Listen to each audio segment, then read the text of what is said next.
Fast মানে কি তাড়াতাড়ি, মানে যত তাড়াতাড়ি তৈরি হবে সেই খাবারটা, সেটাই ফাস্ট ফুড। আর স্মার্ট ফুড মানে কি, যে আমি স্মার্টলি চুজ করব বিভিন্ন ধরনের খাবার থেকে। তো ফাস্ট ফুডটা হচ্ছে এমন একটা খাবার, খুব তাড়াতাড়ি তৈরি হবে, প্যাকেটজাত হবে, রঙিন মোড়কে সাজানো থাকবে, এবং যেগুলো খেলে আমাদের শরীরে যে পুষ্টি উপাদান দরকার তার থেকে ক্যালোরি বেশি পাবো, যেটাকে আমরা বলি এমটি ক্যালোরি, মানে খালি ক্যালোরি, মানে শুধু ক্যালোরি পাবো।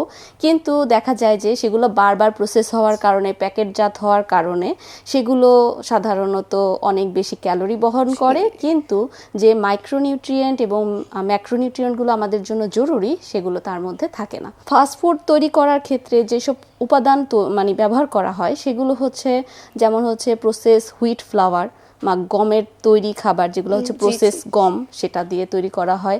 অনেক বেশি রিফাইন্ড সুগার ব্যবহার করা হয়, তার মানে হচ্ছে রিফাইন্ড সুগার যেটা হচ্ছে অনেক প্রসেস করে আসে এবং সেটাকে অনেক বেশি তেলে ভাজা হয়, অথবা তৈলাক্ত খাবারগুলো ওখানে ইউজ করা হয়।